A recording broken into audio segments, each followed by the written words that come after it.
A quick warning before we start. This episode includes discussion of suicidal ideation and child sexual exploitation material, so it might not be ideal listening for everyone.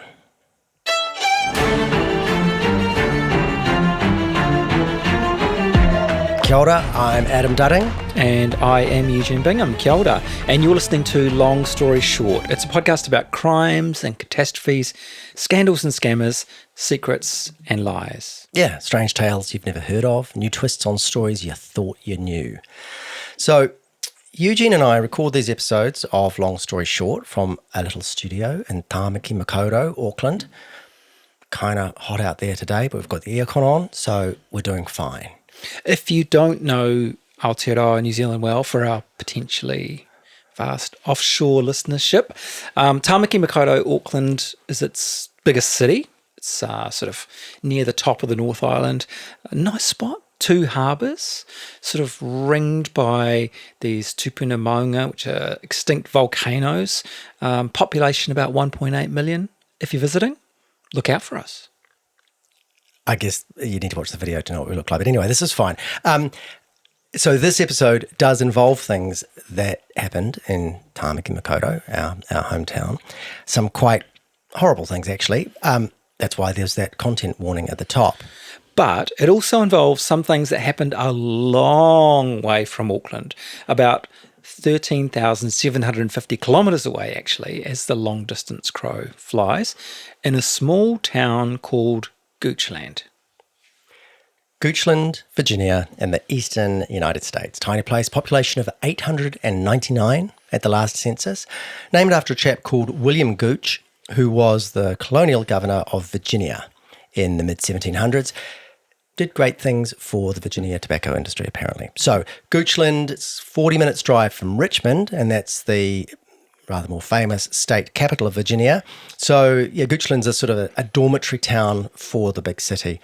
The people there, the Goochlanders, I guess you can call them, they're pretty well off, pretty well educated. They live in really huge houses. There are jet skis in the driveways. There are American flags on the front steps. They're pretty Republican on average in their voting habits. They're pretty white on average.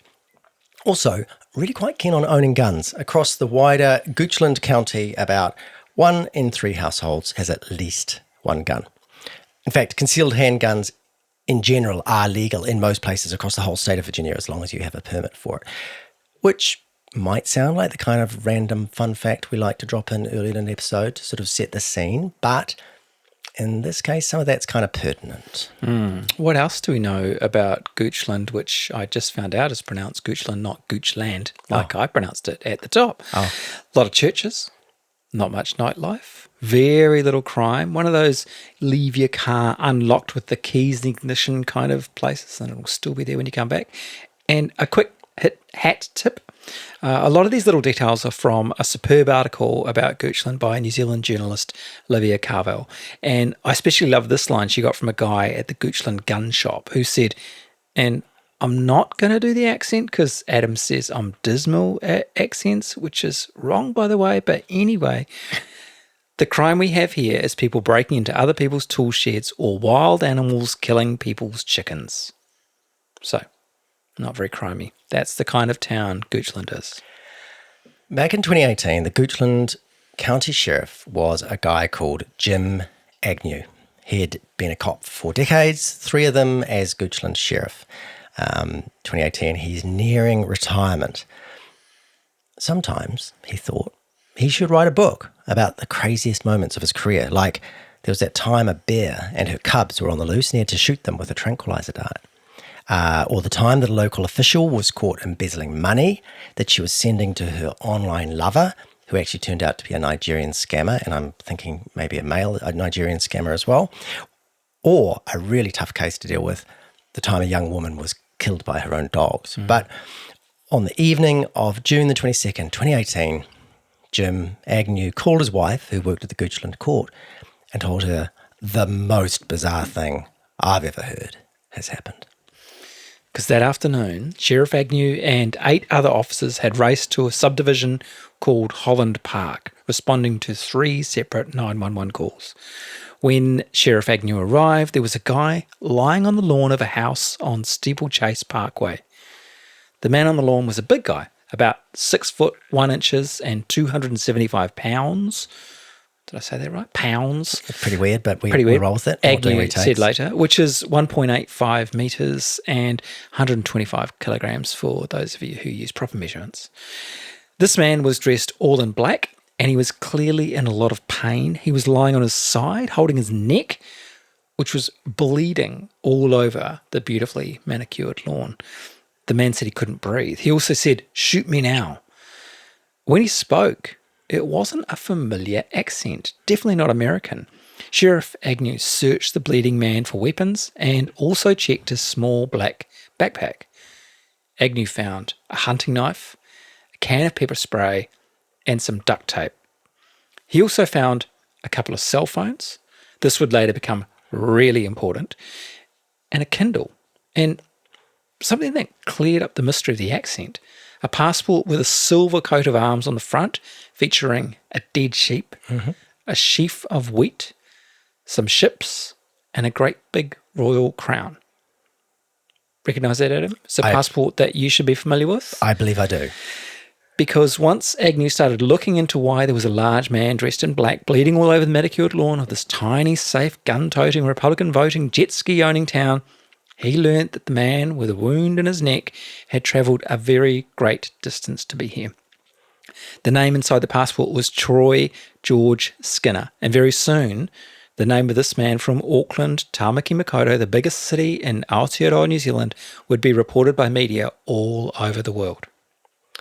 The case of Troy Skinner is a bit of a sad one, really, and we'll get into the details of it all. But as all the facts came out, and as this case moved through the US courts, there were quite a few interesting judicial twists and turns to come, including this question. If a man stands in Canada with a rifle and he shoots across the boundary into Vermont and kills a farmer who he's angry at, has he committed murder in Vermont? To which the answer is, well, we'll get to that too. So how did Troy Skinner, a 25-year-old man from New Zealand, end up on that lawn, bleeding from a wound in his neck while carrying a hunting knife, some pepper spray, a roll of gaffer tape, 2 cell phones, and a Kiwi passport? And a Kindle. Oh, yes, and a Kindle. Well, let's back up the truck. So, Troy George Skinner was born in 1993. He grew up in Tāmaki Makaurau, Auckland, in the suburb of Otahuhu. We don't know a lot about his early life, but his childhood would later be described in court as traumatic and filled with abuse and abandonment. So, jump forward to late 2017, about 6 or 7 months before he fetches up in Goochland, Virginia. Troy Skinner is now 24. It seems like he has friends. One of them, a man called James, will later talk about him to reporters, saying he's known Troy Skinner since he was 12. They're both into video gaming. James will mention that Troy had recently enrolled for a bridging course at Auckland University with a view to doing a law degree. He will describe his friend Troy as a quiet, reasonably friendly guy, and will add that, quote, socially, he was more or less normal. This guy, James, was Troy's friend? Well, yeah. He's full of compliments about his mate. He also told reporters that Troy had, quote, never come off as creepy or anything like that.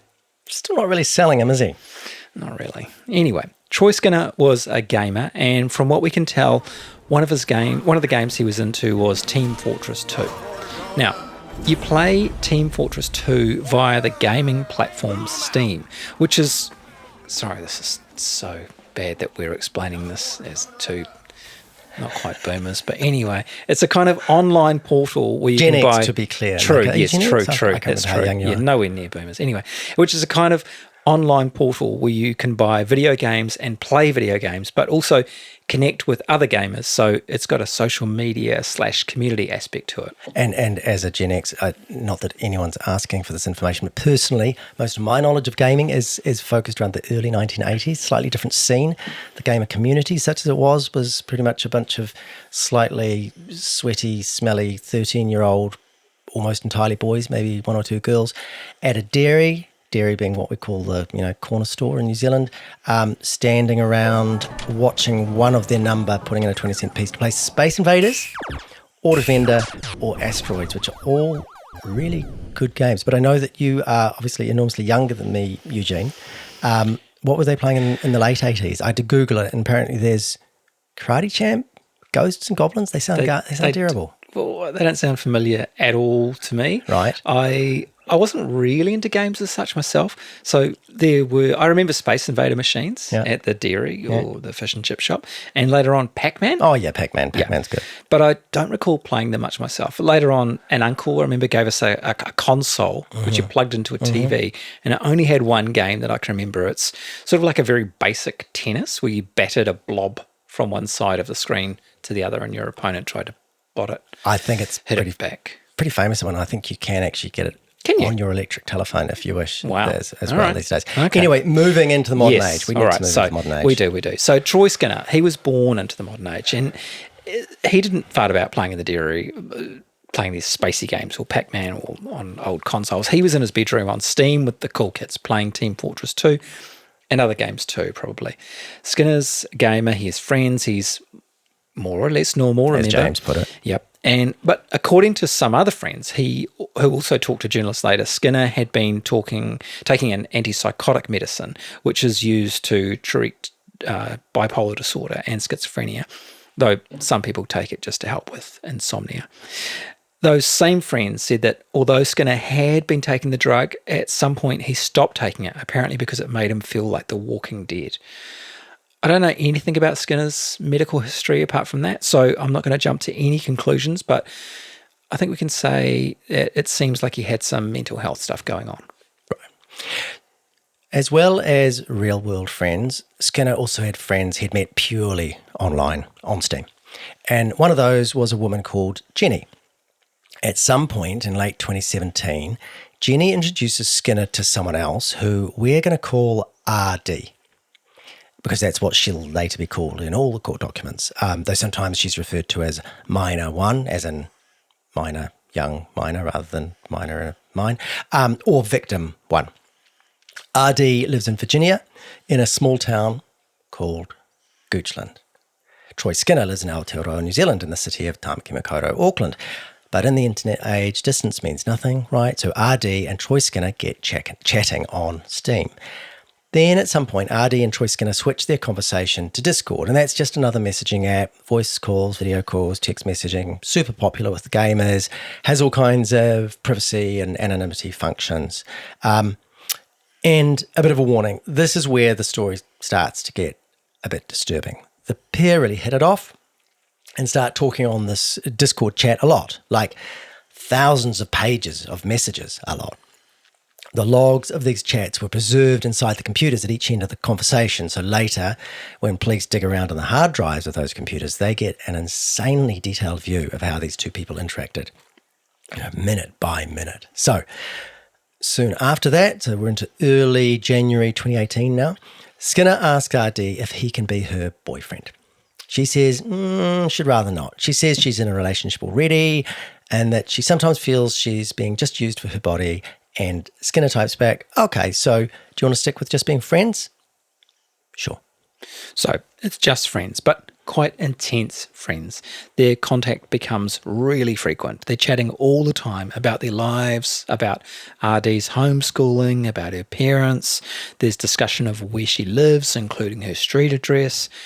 And it does become something more than just friends. There are mutual exchanges of, I love you. And Skinner also keeps up the pressure for things to get more and more sexual. They discuss sexual fantasies, they read erotic fan fiction together online, including rape scenarios. There's a story about a teacher with a student. There's another involving SpongeBob SquarePants and a cartoon squirrel. That's the internet for you. Yeah. Skinner in New Zealand and this woman in America exchange explicit photos of themselves. Their video calls also get sexually explicit. Look, people have been swapping sexual images for a very long time. I'm guessing within days of webcams becoming a thing and being invented. But here's why it's disturbing. At this point, Skinner is 24. Early in his chats with RD, he asks about her age, and she says she's 16, and he replies, quote, "Oh, I didn't realise that. You looked at least 18 to me." Then they get into really quite detailed discussion about their ages and the gap between their age. In New Zealand, the age of consent is 16, and in the US, it varies. But in the state of Virginia, where RD is sitting in her bedroom tapping away to some dude on the other side of the world, it's 18. Though there are what's known as Romeo and Juliet laws in Virginia, which basically mean that the rules bend a little for underage couples of similar ages, which obviously, for the record, is not the case here, seeing as Skinner was 24. So they talk about all that. The logs show they actually search out the relevant legal statutes about age of consent, and at one point RD types, "You'd be a pedo here." There's also a conversation where Skinner floats the idea of RD visiting him in New Zealand, where the age of consent is lower. He types, "It's 16 in New Zealand. It would be fine. It's 16. Yikes. So this is murky, To right? say the least. But it's actually far, far murkier than that, because despite what we said just earlier, RD isn't a woman in Virginia. She's a girl in Virginia. She's actually 13, not 16, when they start chatting online. And in March, when she talks to Troy Skinner about the recent celebrations for her 17th birthday, it's actually her 14th birthday she's describing. So later in court, there'll be much discussion about whether Skinner should have made more effort to make sure about her age. I mean, they've carefully read those age of consent statutes together, but for instance, why didn't he ask her to show him some ID?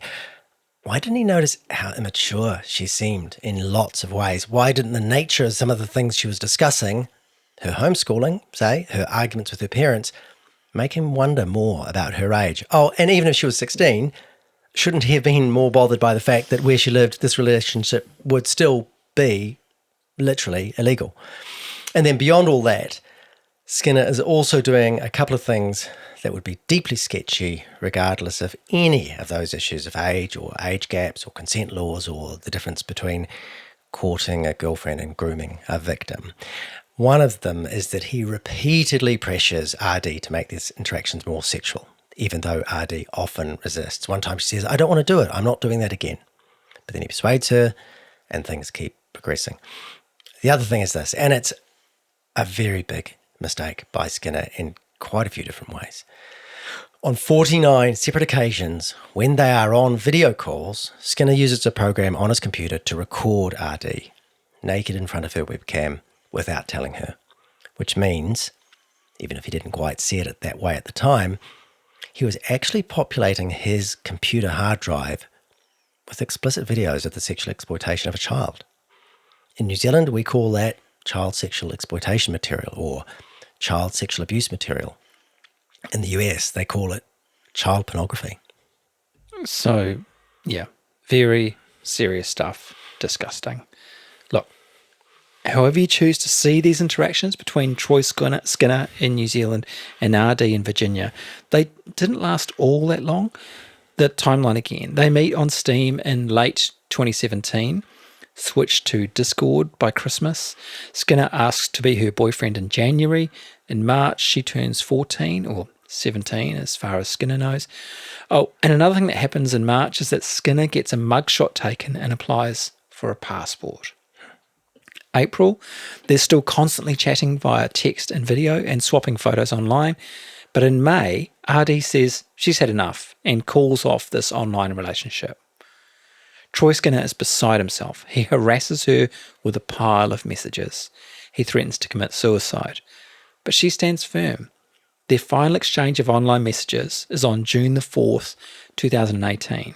It's been not much more than 6 months since they were introduced by that mutual online friend Jenny. Within a fortnight, Troy Skinner will be using that passport he applied for back in March, and he'll board a plane at Auckland International Airport, the first leg in an epic misadventure, that will end very, very badly for several people, especially himself. Very soon after those final Discord chats with RB, Troy Skinner starts telling friends and family that he's thinking of taking a bit of a holiday and needs some help pulling together the funds. He reportedly tells one friend that he needs to visit a dying friend in Portland, Oregon. Another friend believes that Skinner is going to the US to make music with friends. His father, George, who also chips in, is under the impression his son is taking a trip to Australia. Which is true, kind of, because on Wednesday, June the 20th, just after 6 a.m, Troy Skinner boards Qantas flight QF 140 from Auckland to Sydney. But he's only getting started. After a couple of hours in Australia, he's on to the next leg, a flight to Los Angeles. He's in the air about 13 hours, but by the magic of time zones, he arrives 3 hours before he left Sydney.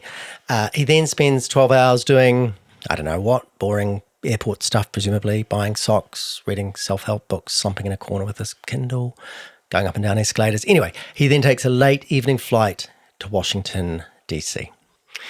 With the 5 hours flying and the 3 hour time zone change, it's the morning of Thursday the 21st when he lands in Washington, D.C., if you're keeping count with the calendar.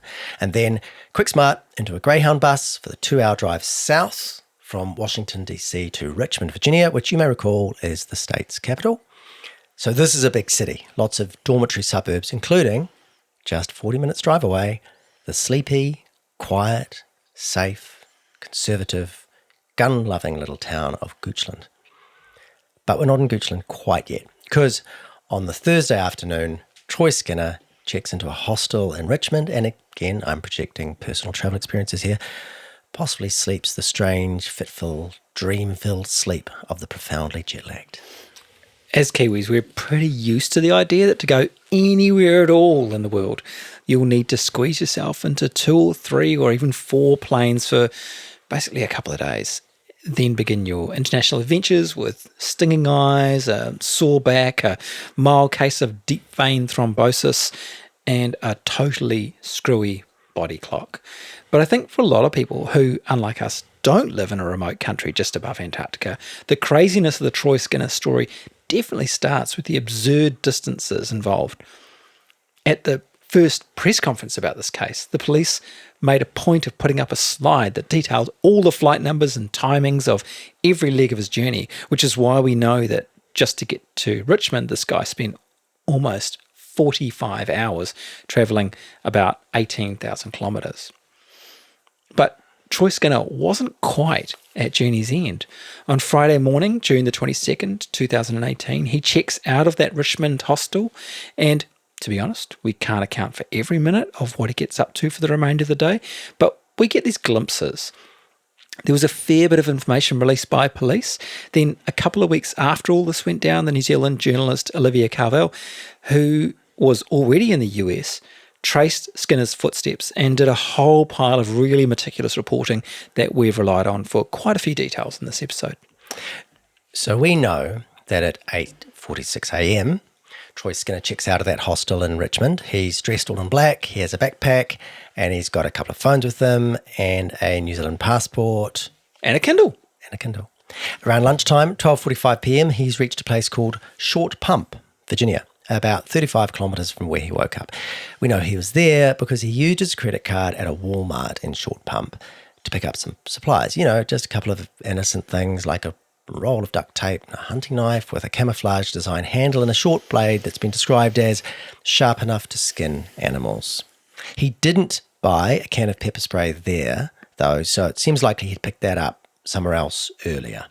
Then there's an hour and 3/4 that aren't fully accounted for, but he's on the move, possibly hitchhiking, and by 2:30 p.m. he's travelled another 29 k's. He has arrived in Goochland County, Virginia, USA.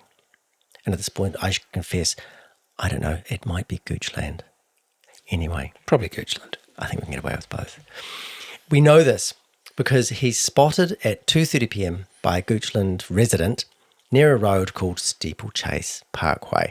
This resident won't tell police about this until several hours later, but they do notice that this man is dressed in black, he's wearing a backpack, and slightly curiously, he's wearing a hoodie even though it's a hot day. And curiouser still, he's darting from tree to tree along Steeplechase Parkway like he's trying not to be seen.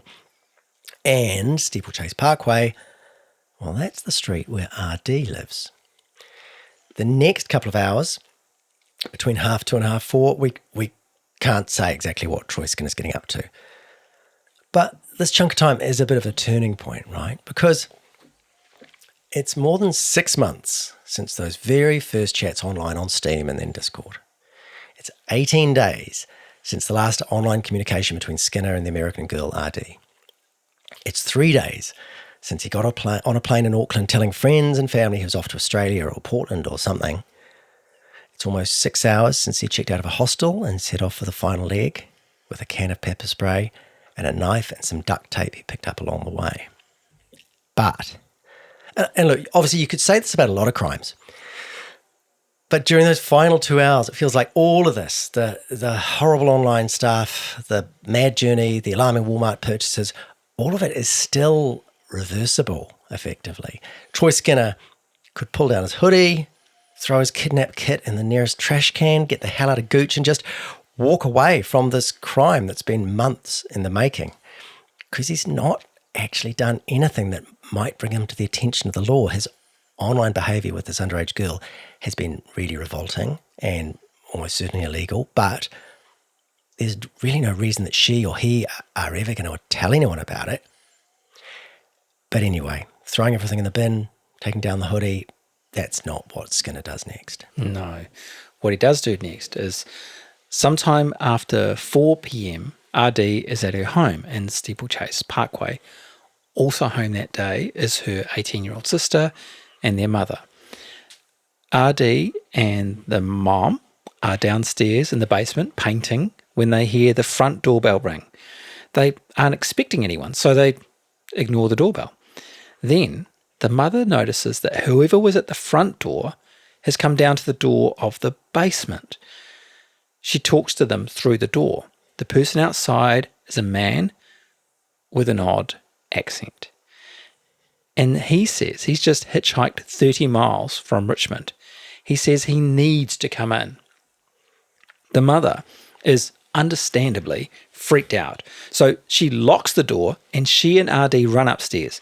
There, she tells RD to go get a pistol that's kept in a bedroom. It's a Walther. It's a Walter. I've written pronounce the H. I know, but I didn't know whether that meant Walther or Walter. It's a Walter. I think it's Walther. I think it's a Walter. Oh, God, that's a good point. That's quite an ambiguous stage direction, isn't it? It's a Walter. Someone Google it. P22 pistol. No, if you know anything about guns. Anyway, clearly we don't. I feel like I've ruined the moment. Anyway, Troy Skinner, because of course that's who's at the door in case it wasn't obvious, picks up a landscaping brick and starts to smash it against the basement door. At that point, RD's mom calls her husband to say someone's trying to break in. And then the husband hangs up and calls 911. This is the first of 3 calls to the police, and they come in rapid succession. By now, Skinner has given up on the basement and has lugged the cement paver up some steps to another door. This one is to the kitchen, and it's got lots of panes of glass in it. Skinner peers in, and RD, who's sort of hiding behind her mother, she sees this face properly for the first time, and she realizes she knows exactly who this dude is who's trying to bash their way into her house. This is the Kiwi she's been talking to online for half a year. Skinner's still got the brick, and he starts smashing the glass in the kitchen door. But RD's mother has that gun. She warns Skinner she'll shoot him if he tries to come inside. Listener, he tries to come inside.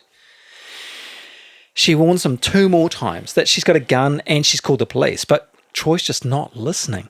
He reaches a hand through the smashed glass to unlock the door from the inside, just like it's a horror movie or something. So RD's mum makes her move. She shoots twice. And that does the trick. Skinner turns and leaves in a hurry. That's when the police get their second call. It's RD's mother, very upset, telling them she's just shot at some guy and she doesn't know if she's hit him. The dispatcher at the police call centre can hear RD in the background crying. The dispatcher then realises that while he's talking to the wife, the dispatcher at the next desk is still talking to the husband about the same attempted home invasion. Between them, they send out an alert for every cop in Gooch County, all 9 of them, to get the hell over to Steeplechase Parkway. But then the third call comes in, It's from Steeplechase Parkway again, but from a different number. A neighbour says there's a man dressed all in black in her front yard. He's lying down. He's holding a wound on his neck, and there's still blood getting all over her lawn. It seems one of the bullets from Artie's mother, from her pistol, it did indeed find its target. The other bullet, by the way, ended up in a door frame. When Sheriff James Agnew and the other officers arrive, the man on the lawn is still there. He says he can't breathe, and you'll recall he says, "Shoot me now."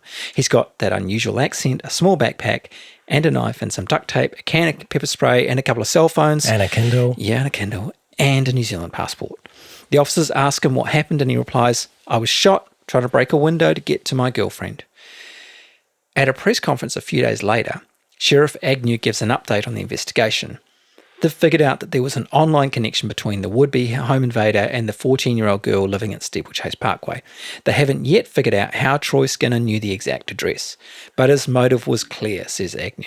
His whole intent in coming here was, come hell or high water, to see this young lady. And given the knife and the tape and the pepper spray, given the way that he didn't back down in the face of a gun, the only inference, said Sheriff Agnew, is that he had very bad intent. In one way, that's the end of the Troy Skinner story because, he was caught doing something self-evidently criminal, got caught, went to prison. It's America, so the sentence is unbelievably long and he won't see him again for a very long time. The end. But after the break, I want to take a little bit of time looking at the details of all that because some of the legal back and forth gets really, really interesting. So at the time of that first press conference, which is the Monday after the Friday that it all happened, Skinner's still in hospital, getting over having been shot in the neck.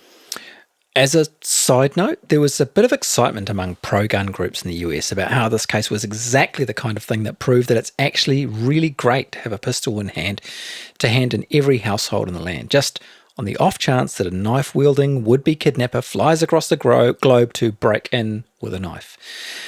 There were also expressions of regret that the bullet hadn't left Skinner dead. And to be fair, this does seem like a pretty good advertisement for protecting your home. So I absolutely am not going to bring up the fact that 43,000 people were killed by guns in the US in 2023, which per capita is 7 times the rate of Canada, which is basically the same country, only with proper gun laws. And nor will I mention that 55% of those 43,000 US gun deaths were suicide, which maybe suggests that having guns lying around your house is more hazardous to the health of the homeowners than any intruders they might one day meet. But anyway, as I said, I'm not going to talk about any of that, and all that aside, Skinner kind of dodged the bullet, metaphorically speaking, in that despite being shot at close range by a Walther P22, he ended up with only minor injuries, and he recovered quickly. So, on the Monday of the press conference, he's in hospital, he's basically doing fine, but he still isn't talking to police. But Sheriff Agnew says they'll soon charge him with entering a dwelling with intent to commit murder, rape, robbery or arson, and additional federal charges might be coming too. Now, Skinner's identity and his movements aren't much of a mystery. He's been travelling across international borders with a brand new passport. They've got all the flight records, they've traced his credit card purchases, and they know directly from the girl ID that she and Skinner had been talking online via Discord.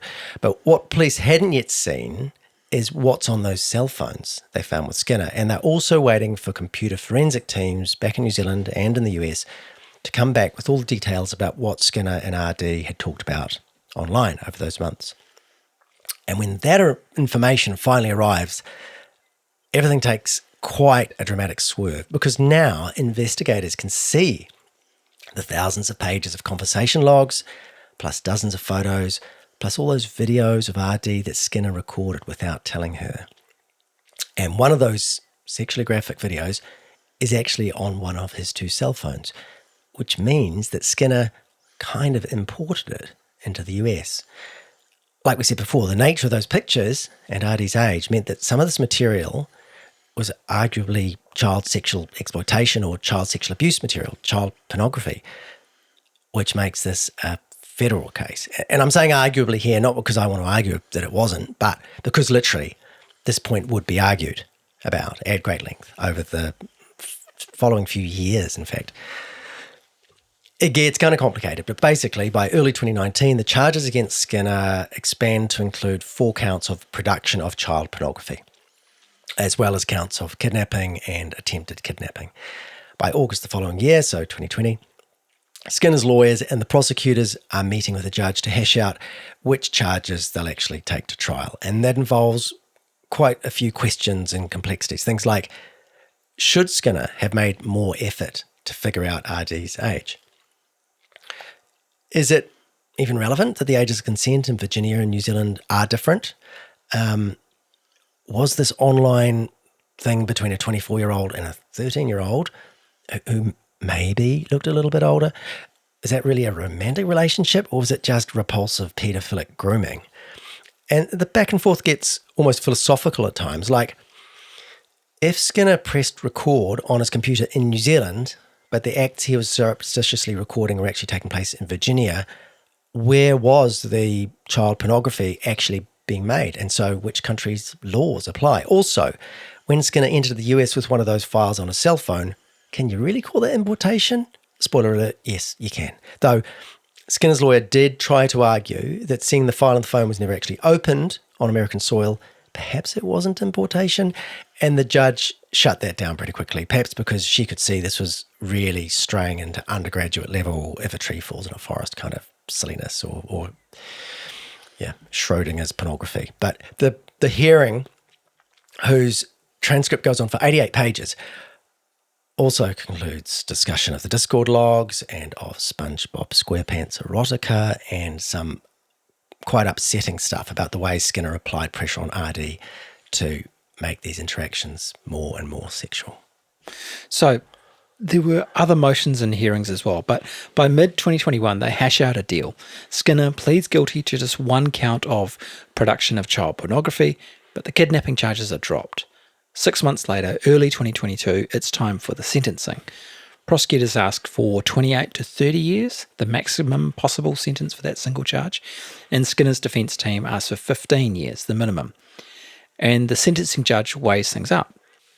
Yes, she says Skinner had a difficult childhood, reportedly beaten by his mother and abandoned at the age of 12, leaving him with a diagnosable dependent personality.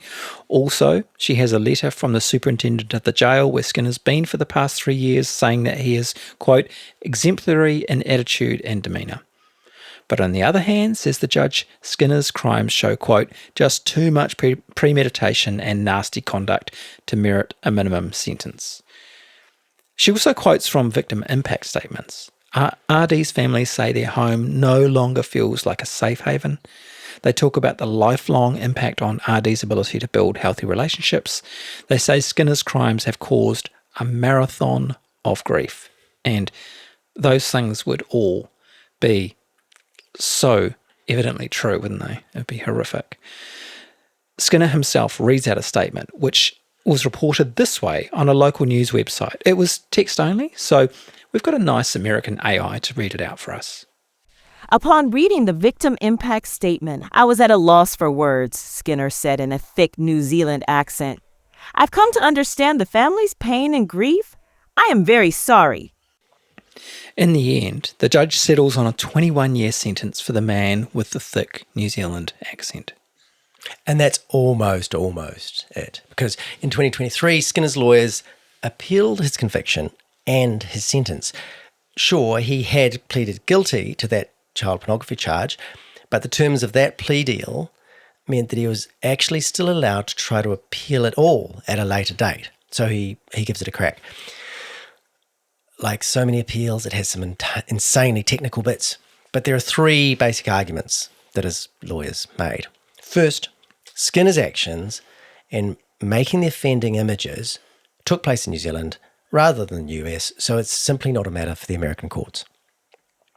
Secondly, Skinner truly was ignorant of RD's age, so the conviction violates his Fifth Amendment rights. The Fifth Amendment's the one that's meant to protect people against government overreach in legal settings, and you take the Fifth when you don't want to get evidence and that sort of thing. And thirdly, when it comes to the sentence, the sentencing judge referred to sexual contact bumping up the prison term calculation, but the lawyer's arguing, look, it wasn't really sexual contact, seeing the two parties were 14,000 kilometres distant at the time.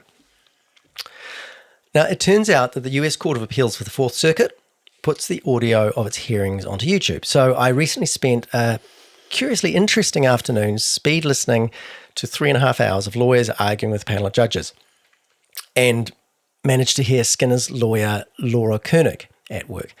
And if you fast forward through the boring bits, and there are a lot of them, there are some kind of curly legal and philosophical questions lurking in there. So Koenig argues the that's quite hard, this word, extraterritoriality part of the appeal. This is why lawyers are paid well, because they say words like that. The idea that because Skinner was in New Zealand, US laws don't apply, that whole thing. But she's barely even started when one of the three appeal judges interrupts and asks this seemingly irrelevant but rather pointed question. If a man stands in Canada with a rifle and he shoots across the boundary into Vermont and kills a farmer who he's angry at, can Vermont prosecute that man for murder? Under that hypothetical, has he committed murder in Vermont? Koenig tries to get him back on track. It would depend on the language of the statute, Your Honor. Just common law. The judge If it was just common law. wants to make his point in full. Obviously, the elements of my hypothetical are that the perpetrator is in Canada and the victim is in the United States. Yes. And is killed in the United States by a bullet that was launched from Canada. Yes. Okay, go ahead. I think that might be analogous here, but Thank you, Your Honor. And yeah, it doesn't get much better from there. Koenig makes various points, mentions that New Zealand is not part of the United States, but right near the end of the hearing, the same judge returns to his analogy about shooting people from Canada. the guy shot from Canada into Vermont, you said that was a Vermont crime. And then Koenig's time is up. I asked the court to vacate Mr. Skinner's conviction in count one, and I appreciate the court's time. The appeal court took a few months before releasing its decision, which was to reject all three parts of the appeal. No one ever said it quite out loud, but I think it's safe to say that the general opinion is that, yes, if you stand in Canada and shoot someone in Vermont, that's still a murder. And by analogy, if you persuade a child to perform sexual acts while you record a video from the other side of the planet, that's definitely a crime also. So, for now, Troy Skinner's conviction and 21-year sentence stand. With federal crimes, you typically serve a minimum 85% of the full sentence, so 17 years or so. So with good behaviour, Skinner could be done by 2037. By then, he'll be in his early 40s. He'll have been in the US almost half his life. He'll be released, and then he'll be extradited, and then he'll be back in New Zealand, home again, 19 years after setting off on this strange, horrible, and utterly doomed journey to the other side of the world.